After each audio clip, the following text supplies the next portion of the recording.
Have you ever thought you were doing everything right for your kidneys? Eating clean, choosing vegetables, avoiding junk? Yet your lab results kept getting worse?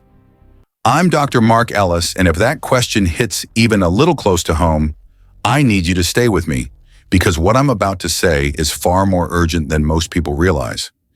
Every single day in the United States, thousands of patients walk into their doctor's office thinking their diet is protecting them, only to find out that the very foods they believed were healthy have been silently pushing their creatinine higher, their potassium into the danger zone, and their kidneys closer to dialysis without a single warning sign.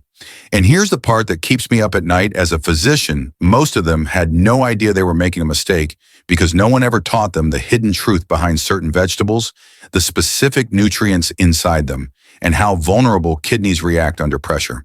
But you're not going to be one of those people. Because today I'm going to pull back the curtain on the 8 everyday vegetables that can quietly accelerate kidney decline. And more importantly, I'll show you exactly how to choose, prepare, and portion the right vegetables so you can protect your kidneys instead of harming them. This isn't fear, it's empowerment, and it starts with understanding what's really going on inside your body. Oh, if you've ever walked out of a doctor's office confused, frustrated, or wondering why your kidney numbers don't match the effort you're putting into your diet, you're finally about to get clarity, because once you understand the truth I'm about to share, you'll never look at your plate the same way again.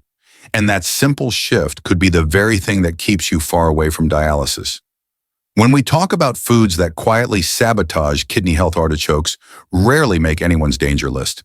They look sophisticated, they feel clean, and they show up on the plates of people who truly believe they're doing the right thing. But here's the uncomfortable truth for someone with weakened kidneys.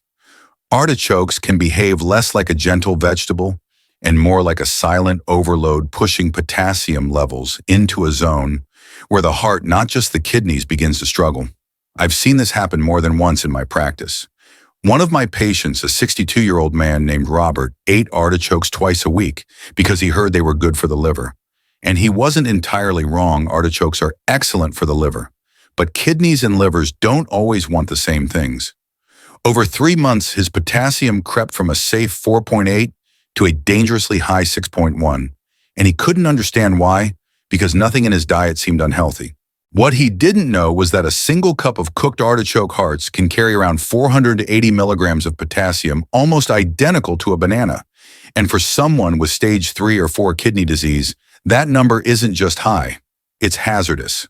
Once potassium rises past what the kidneys can regulate, the electrical rhythm of the heart becomes unstable.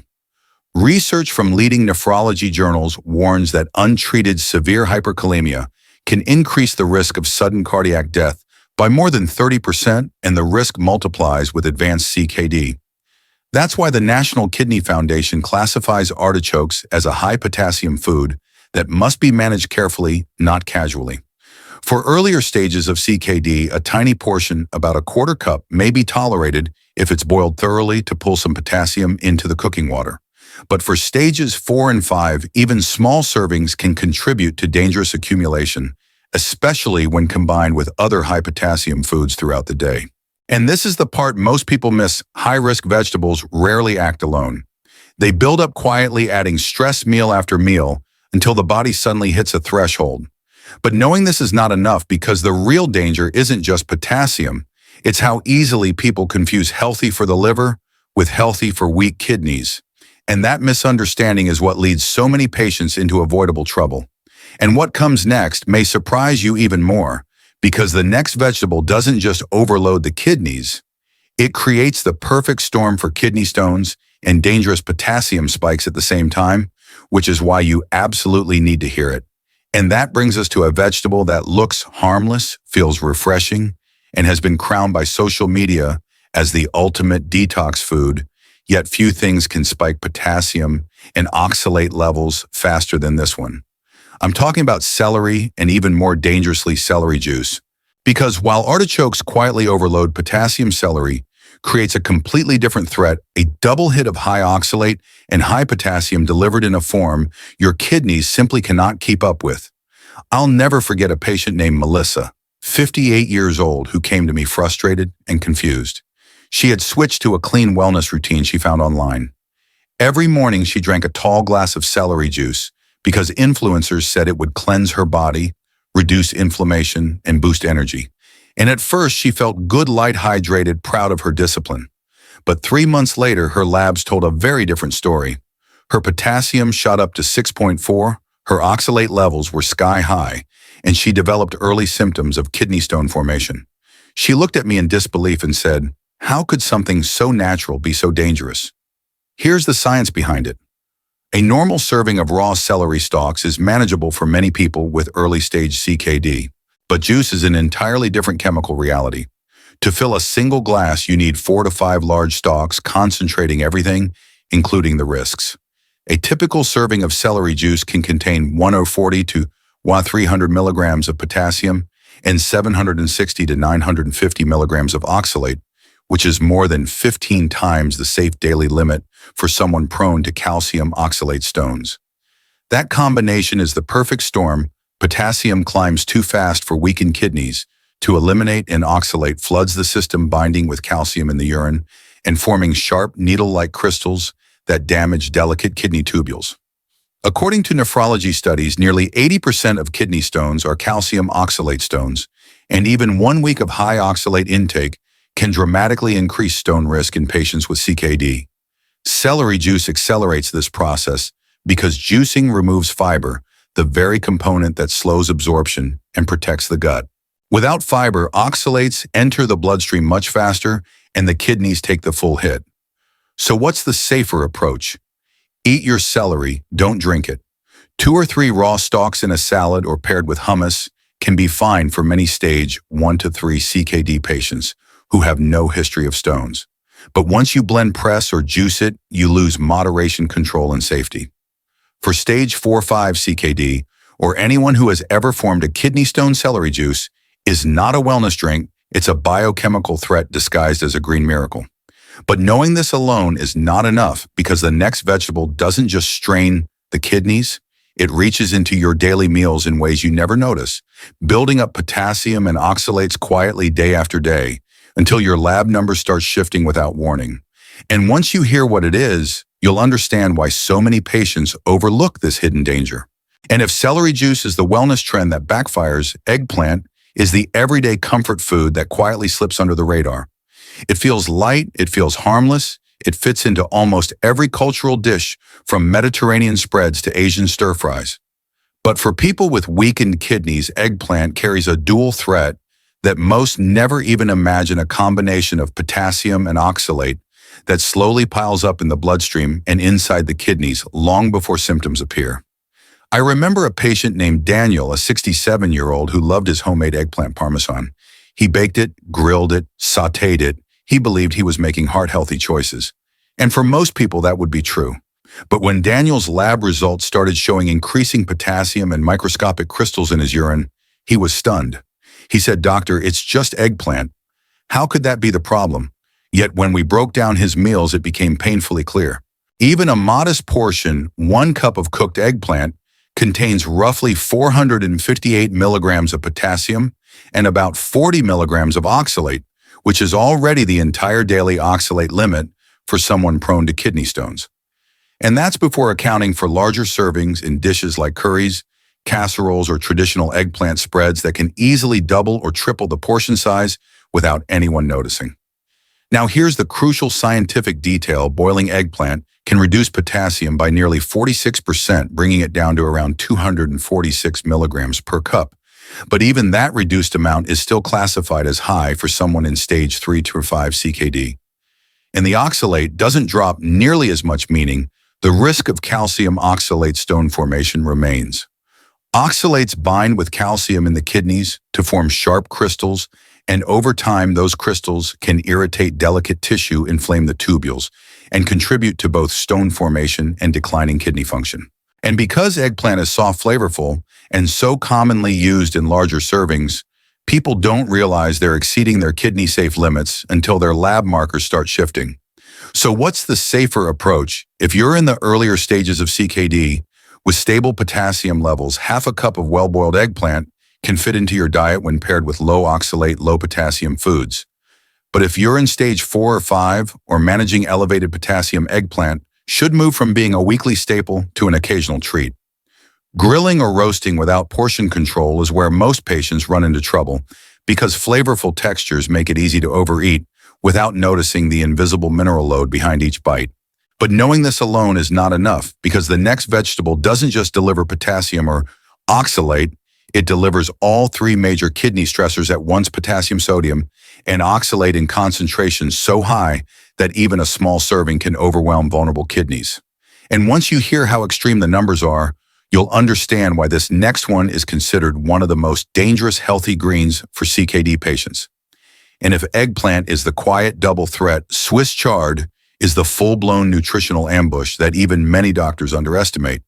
It's vibrant, it's trendy, it's packed with vitamins, and yet for weakened kidneys, Swiss chard is less like a superfood and more like a biochemical overload waiting to happen. The truth is, if there were a vegetable that could overwhelm the kidneys on 3 fronts at the same time: potassium, sodium, and oxalate, this would be the one. One of my longtime patients, Linda, a 70-year-old retired school teacher, used to saute Swiss chard every night because she heard it was the healthiest green on earth. And in many ways, that's true for people with normal kidney function. But after several months of eating it daily, her potassium shot up to 5.9. She developed early signs of oxalate irritation in her urine, and her blood pressure became harder to control. She looked at me confused and said, "I thought greens were safe." Isn't this what everyone recommends? Yes, but only when your kidneys can actually handle the mineral load. Here's what most people never see. A single cup of cooked Swiss chard delivers 961 milligrams of potassium, 900 milligrams of oxalate, and over 300 milligrams of sodium, and that's before adding any salt or seasoning.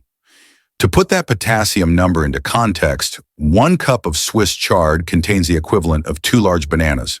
And the oxalate content surpasses even spinach, making it one of the highest oxalate vegetables ever tested in nephrology nutrition studies.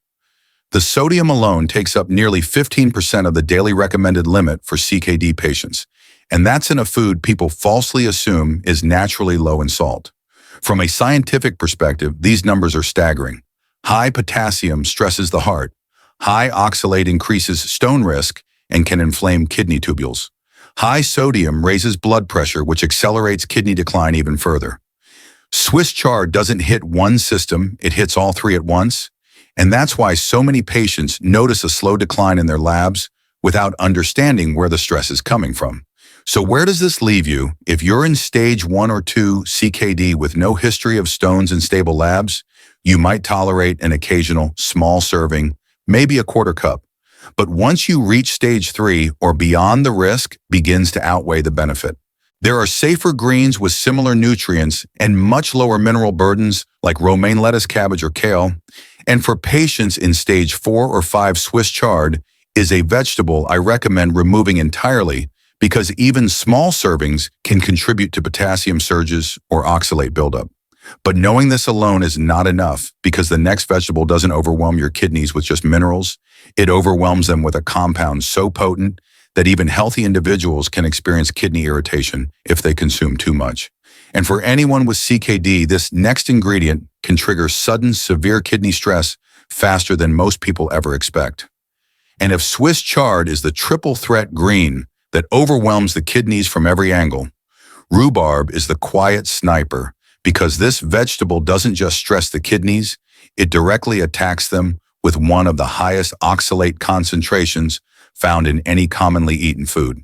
Rhubarb looks innocent, almost nostalgic, the kind of ingredient people associate with warm pies and spring desserts.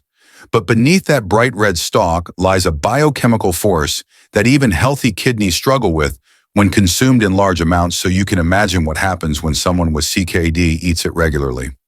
I remember one case that still haunts me, a 52-year-old woman with type 1 diabetes who came into the hospital with sudden severe kidney injury. She had been eating rhubarb daily for weeks because she believed it was a natural way to lower blood sugar. What she didn't realize was that she was consuming over 2 grams of oxalate per day, an amount her kidneys simply couldn't process. Her eGFR plummeted from normal levels to 13 milliliters per minute in just over a month. And when we traced the cause, it wasn't medication infection or dehydration. It was rhubarb, a vegetable she trusted. a vegetable her kidneys couldn't fight. Here's why rhubarb is uniquely dangerous. A small 100-gram portion contains 500 milligrams of oxalate, one of the highest levels ever recorded for a vegetable.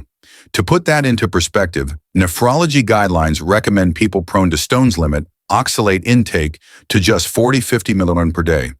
Rhubarb can exceed that limit by 20-fold in a single serving. Oxalates bind with calcium inside the kidneys, forming sharp crystals that block filtration pathways, inflame delicate tissue, and trigger abrupt drops in kidney function. The worst part, symptoms don't always appear right away.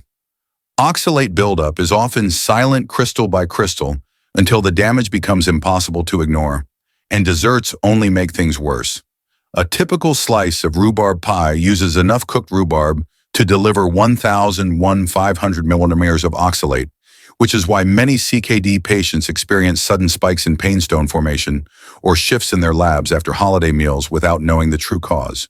So what's the safer path? If you're in stage 1 or 2 CKD and have never had a stone, you may be able to enjoy rhubarb once or twice a year. Yes, a year with careful preparation. Peeling the stalks, boiling them in plenty of water, discarding the cooking liquid and pairing them with calcium-rich foods like yogurt or milk can cut oxalate absorption significantly. But if you're in stage 3, 4, or 5, or if you have any history of kidney stones, rhubarb is a food I strongly recommend avoiding completely. The margin of safety is simply too narrow. But knowing this alone is not enough because the next vegetable doesn't just bring high oxalate or high potassium. Its danger lies in how commonly it appears in everyday meals, especially during the fall and winter months when people eat it more often without realizing they're consuming nearly a full day's worth of potassium in one serving. And that hidden risk is exactly why you need to hear what comes next. And if rhubarb is the silent attacker that floods the kidneys with oxalates, the next danger hides in something far more comforting, something families bake roast and serve at nearly every holiday table. Acorn and butternut squash carry a warm, wholesome reputation. But when kidneys begin to weaken, these beloved vegetables can quietly load the body with more potassium than most people ever imagine. And the scariest part, many patients eat them regularly without a single warning label or doctor's guidance. One of my patients, Harold, a 74-year-old grandfather who loved his traditional fall recipes, once told me, "Doctor, I barely eat anything unhealthy, just chicken, vegetables, and a bit of roasted squash." He believed he was doing everything right. But when his potassium suddenly spiked to 6.3, he was baffled. The culprit wasn't junk food, it wasn't fruit, it wasn't salt. It was the acorn squash he roasted every other night, a food so commonly assumed to be kidney-friendly that he never thought to question it. Here's what the numbers reveal. A single cup of cooked butternut squash carries 582 milligrams of potassium, which is already high enough to raise concerns for CKD patients. But acorn squash goes even further, up to 896 milligrams per cup, making it one of the highest potassium vegetables regularly found in American kitchens. For someone with stage 3-5 CKD, where daily potassium intake often needs to stay under 2,000 milligrams, one generous serving of acorn squash can consume nearly half that limit in a single meal. And unlike foods people know to avoid, such as bananas or tomato squash, feels innocently safe, which is exactly how potassium sneaks up on people without them noticing. Even more surprising, the label winter squash is misleading. Many recipes lump all squash together, making no distinction between the dangerous varieties and the safer alternatives. Because while acorn and butternut are potassium-heavy spaghetti, squash contains only 181 milligrams per cup, making it nearly 5 times safer for someone managing kidney disease. And zucchini offers a similar comforting texture with a fraction of the potassium load. So what's the solution? If your kidneys are still in early-stage CKD and your labs are stable, you may enjoy a half cup of butternut squash occasionally, though you should still track your total daily potassium. But once you advance to stage 3, 4, or 5, acorn and butternut squash become extremely difficult to fit safely into your diet, especially when potassium is already high. This is why I often guide my patients towards spaghetti squash or zucchini. They deliver the same cozy, satisfying experience without the hidden mineral danger. But knowing this alone is not enough, because the next vegetable doesn't just overload potassium or oxalate, It strikes in two directions at once, confusing even experienced kidney patients. And once you see how rutabaga compares to potatoes and other root vegetables, you'll understand why so many people unknowingly swap one problem for another. And if acorn and butternut squash trick people because they look so wholesome, rutabaga is the vegetable that fools people because it looks like the healthier alternative. Many kidney patients swap potatoes for rutabaga, believing it's the smarter, kidney-safe, low-carb choice. But here's the twist: for people with chronic kidney disease, rutabaga isn't a swap, it's a trap. And the moment I show patients the numbers, their faces always shift from confidence to shock. I remember a patient named Carol, 65 years old, who proudly told me she had cut back on potatoes and replaced them with mashed rutabaga after reading online that it was better for blood sugar. She was right, rutabaga is lower on the glycemic index. But kidneys don't care about glycemic index, they care about minerals. And rutabaga carries two of the most dangerous ones in significant amounts: potassium and oxalate. When her labs came back with elevated potassium and microscopic oxalate crystals forming in her urine, she was stunned. She said, "I switched to be healthier. I didn't know I was making it worse." A cup of cooked rutabaga contains around 554 milligrams of potassium, only slightly below a russet potato. For someone with stage 3-5 CKD, that number is already pushing the limits.